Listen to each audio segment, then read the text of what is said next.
Welcome students. मैं doctor Smita Sharma और मैं आपको बीएससी पार्ट 1 का पेपर फर्स्ट पढ़ा रही हूँ, जिसकी हम सेकेंड यूनिट कर रहे हैं। आज हम इस यूनिट के अंदर रिलेटिविस्टिक एनर्जी मोमेंटम रिलेशन निकालेंगे। हम कौन सा चैप्टर पढ़ रहे हैं? हम स्पेशल थ्योरी ऑफ रिलेटिविटी पढ़ रहे हैं और इसके कई सारे हमने टॉपिक्स ऑलरेडी कर लिए हैं। तो उसी संदर्भ में हम आज करेंगे आपेक्षिकीय ऊर्जा संवेग संबंध। तो हमने जो इससे पहले वाला जो लेक्चर था उसके अंदर हमने ऊर्जा का एक रिलेशनशिप पढ़ा था जो आइंस्टीन ने दिया था। वो था हमारा E बराबर mc²। और इसमें उसने कहा था कि जो m है ये हमारा वेग के साथ परिवर्तित होता है, यानी द्रव्यमान भी आपेक्षिकीय होता है, रिलेटिविस्टिक होता है, और उसकी जो वैल्यू है वो m0/√1 - v²/c² से दी जा सकती है। अच्छा, इसके साथ ही साथ हम जानते हैं संवेग का जो सूत्र है वो P बराबर m/v होता है। तो हम m की जगह m0 √1 - v²/c² यहाँ भी लिख देते हैं। तो अब हमने ऊर्जा भी आपेक्षिकीय रूप में लिख ली और संवेग भी आपेक्षिकीय संवेग के रूप में लिख लिया, relativistic energy and relativistic momentum. अब हम इसको क्या करते हैं, स्क्वायरिंग बोथ साइड्स करते हैं, यानी समीकरण 1 और 2 दोनों का वर्क करते हैं। तो वर्क करते हैं तो देखिए क्या मिलता है हमें।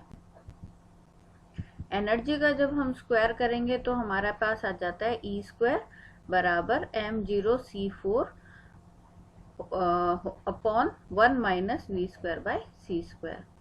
ऐसे ही हम जब इक्वेशन 2 को स्क्वायर करते हैं तो हमारे पास आ जाता है P² बराबर m0² v²/1 - v²/c²।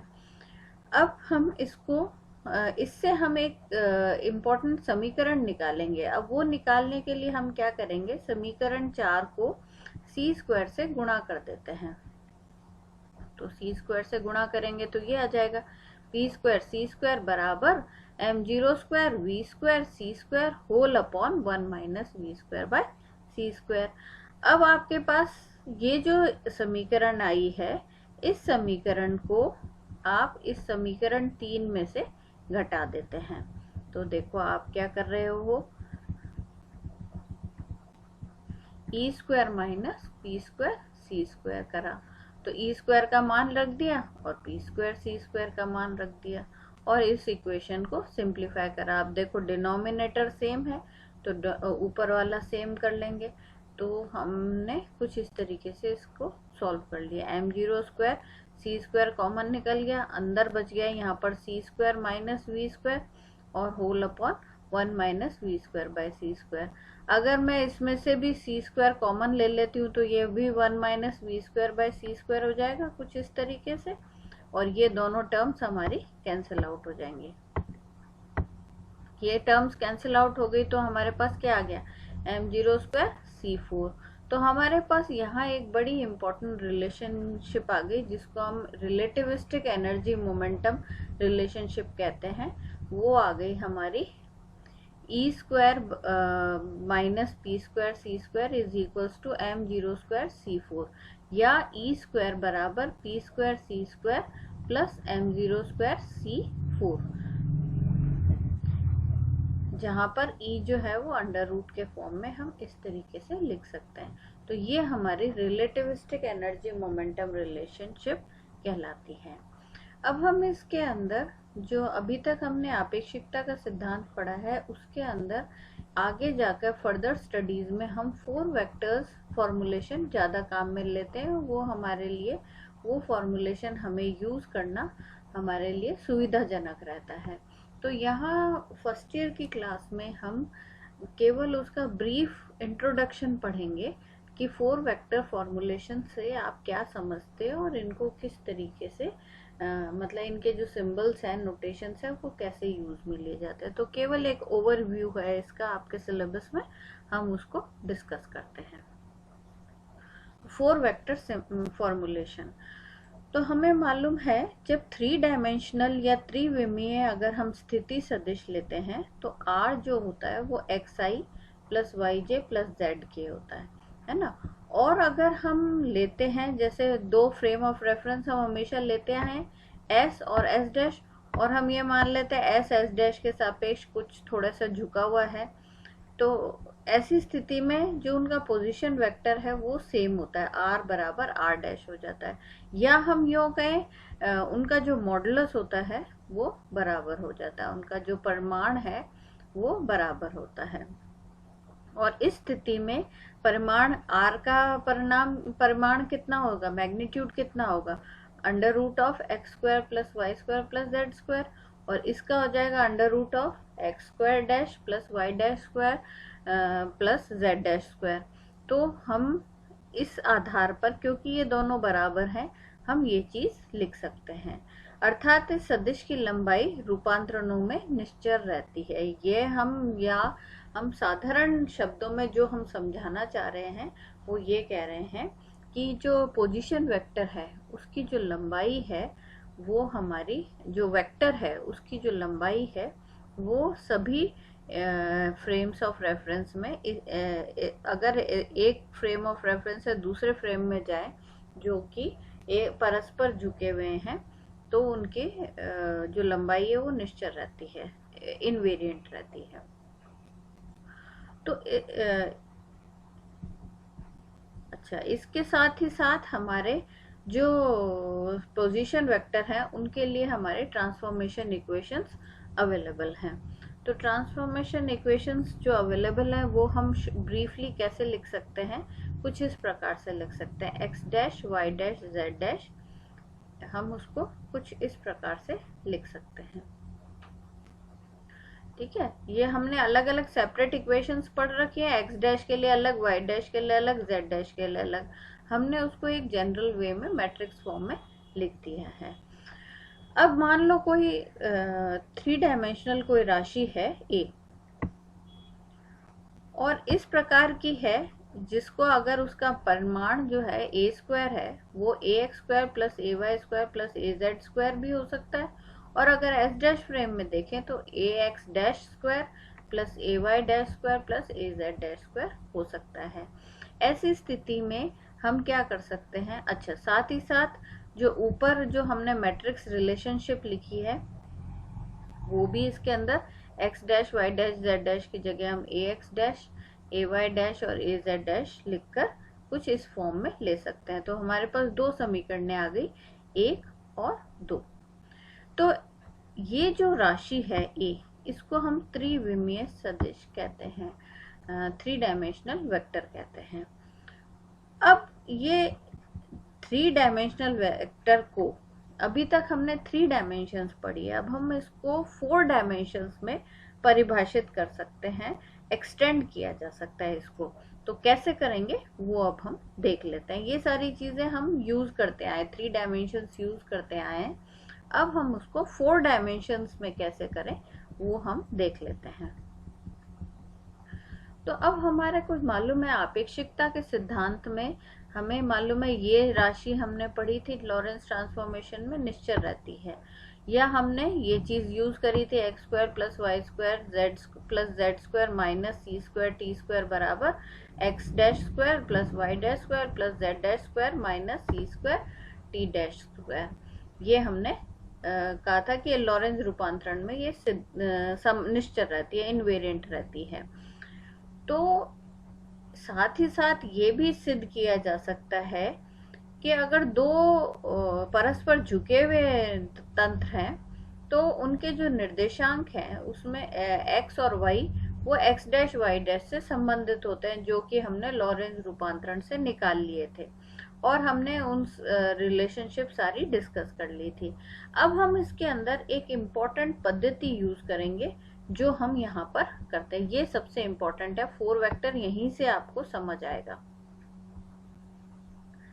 हम क्या कर रहे हैं, x1 को मैंने लिख लिया x, क्योंकि मैं देखो 3 डायमेंशंस में क्या करती हूँ, 3 डायमेंशंस मेरी होती है x y z। अब मैं 4 डायमेंशंस की बात कर रही हूँ, तो 4 डायमेंशन में जो पहला है उसको मैं x1 लिखती हूँ, और वो x1 किसके बराबर होता है, x के बराबर होता है, जो 3 डायमेंशन में जो आपका x था उसके बराबर। x2 जो है वो y के बराबर, x3 जो है z के बराबर। अब 4th डायमेंशन जो है आपकी, उसको हम x4 लिखते हैं, और वो किसके बराबर होती है, आयोटा सी टी के बराबर होती है, आई सी टी के बराबर होती है। तो इस हिसाब से अगर आप इनको सॉल्व मतलब जो आपका ऊपर जो लॉरेंस ट्रांसफॉर्मेशन वाली जो इनवेरिएंस है, इससे मैंने ये 4 वेक्टर्स निकाले हैं। क्यों, क्योंकि अब देख लीजिए, अगर मैं इसको X square plus Y square plus Z square plus iota C T का होल स्क्वायर करती हूँ, तो यही टर्म आएगी आपकी, X square plus Y square plus Z square minus C square T square. और ये अब इसको मैं क्या लिख सकती हूँ, क्योंकि एक्स स्क्वायर को मैंने क्या माना है, एक्स स्क्वायर को मैंने माना है x1, तो इसको मैं लिख लेती हूँ x1 स्क्वायर, इसको x2 स्क्वायर, इसको x3 स्क्वायर, और इसको क्योंकि आयोटा सी टी को x4 माना है, तो यहाँ पर क्या हो जाएगा, x4 का स्क्वायर हो जाएगा। ये राशि निश्चर होगी। तो अब हम क्या कर रहे हैं, अब हमने एक बड़े आसानी से 4 डायमेंशनल फॉर्मूलेशन में हम चले गए।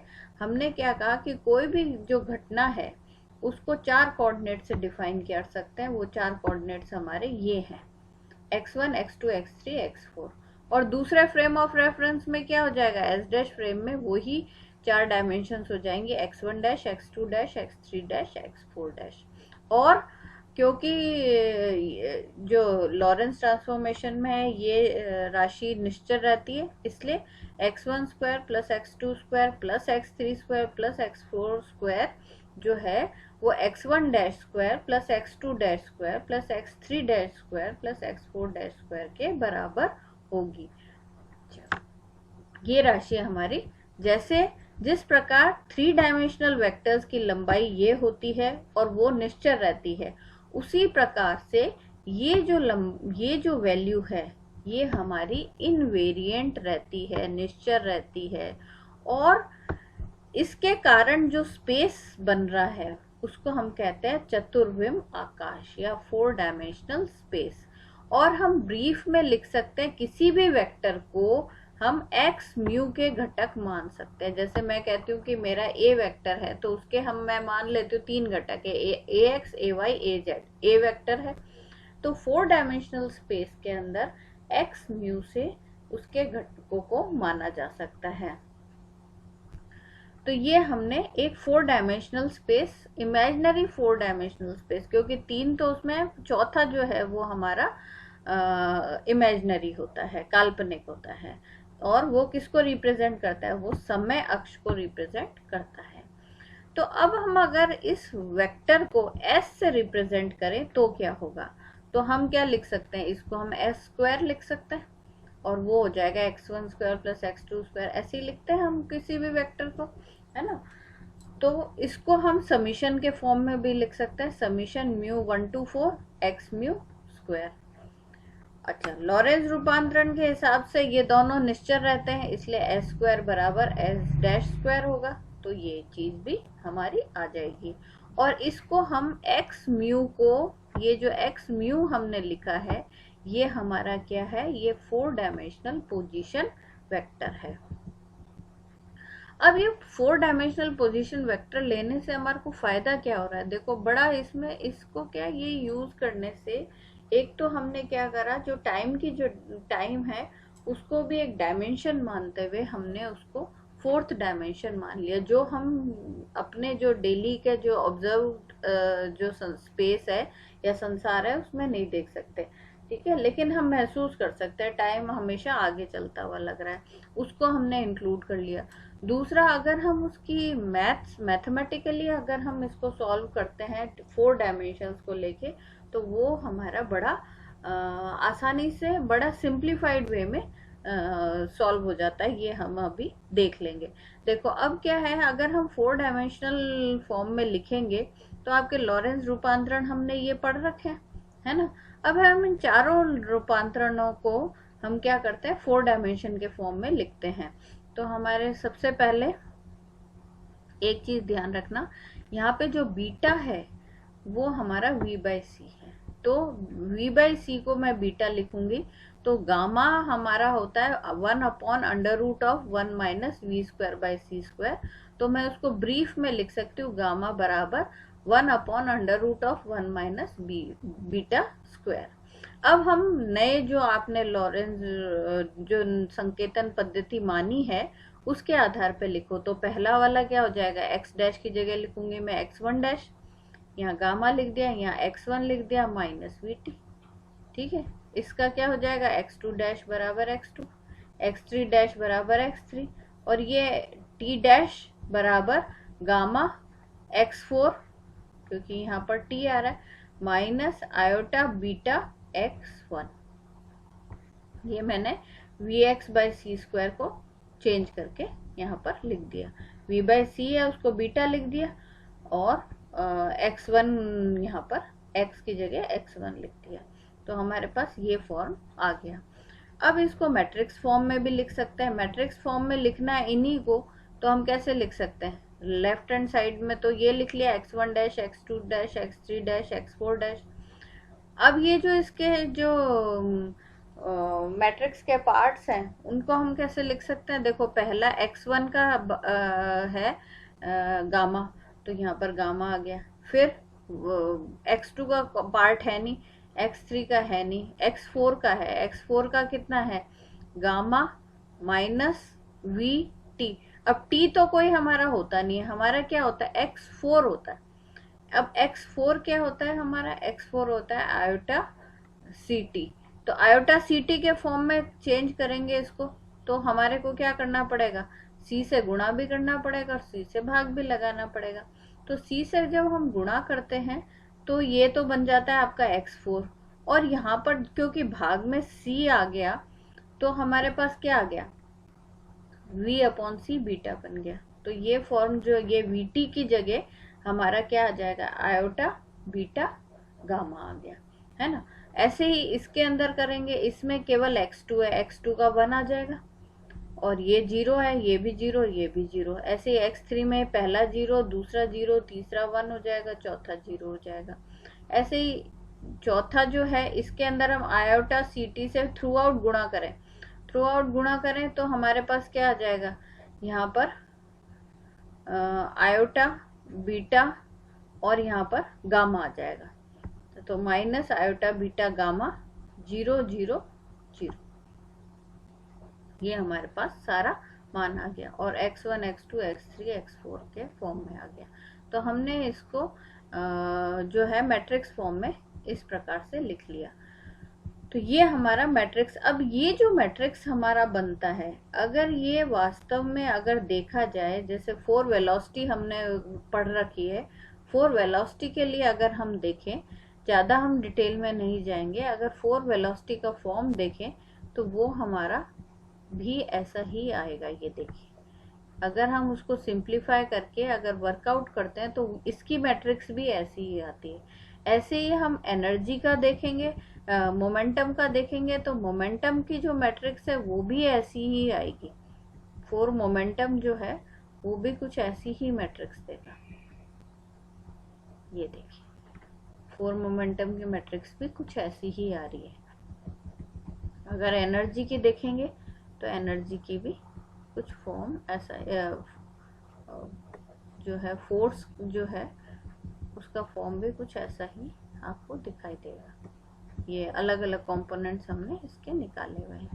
तो मतलब ये हो गया कि जो एनर्जी का अलग से नहीं होगा, एनर्जी का। अब इसमें एक चीज आपके यहाँ पर सोचने की है, हमने ये कहा था कि एनर्जी और मोमेंटम जो है वो एक ही चीज है, मतलब एनर्जी का ही एक फॉर्म है, जो नहीं, गलत, एनर्जी का ही मास और एनर्जी एक दूसरे में इंटरचेंजेबल है।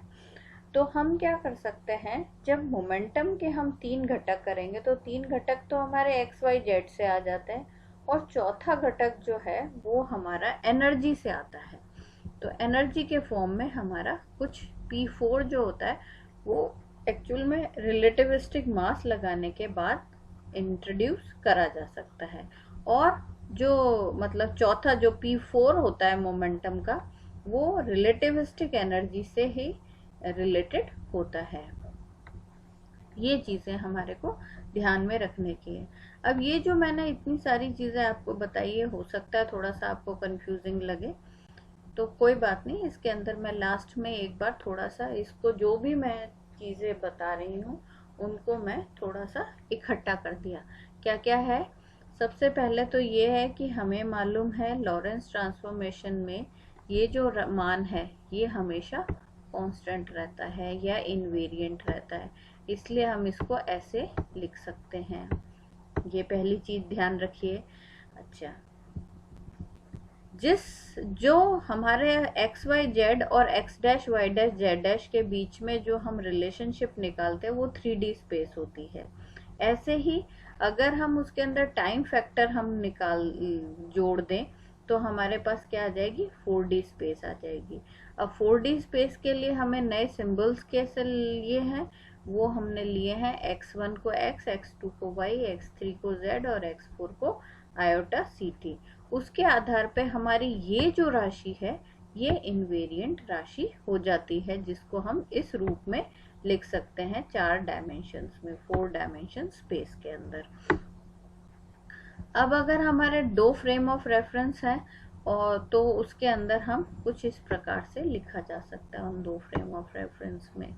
तो हमारे ये जो 4 हैं ये हमारे कंपोनेंट हैं उस वेक्टर के, घटक हैं उस वेक्टर के जो x म्यू से दिया जाता है, और वो हम वेक्टर किस में डिफाइन कर रहे हैं?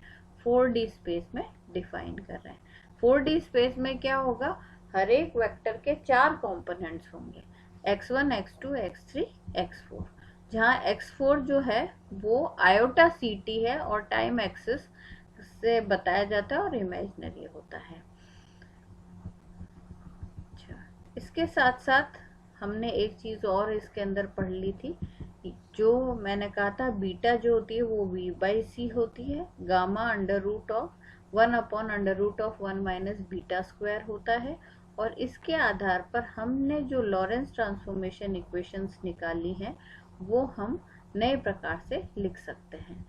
वो कुछ ऐसे लिखी हुई है। x1 बराबर, देखो गामा है, इसको मैंने लिख लिया x1 माइनस, अब देखो यहाँ पर मैंने इसको आयोटा ct बनाने के लिए आयोटा c से गुणा भी कर दिया और भाग भी लगा दिया, तो यहाँ पर आयोटा तो रह गया, v/c बीटा बन गया और ये आयोटा ऊपर जाके प्लस आयोटा बन गया।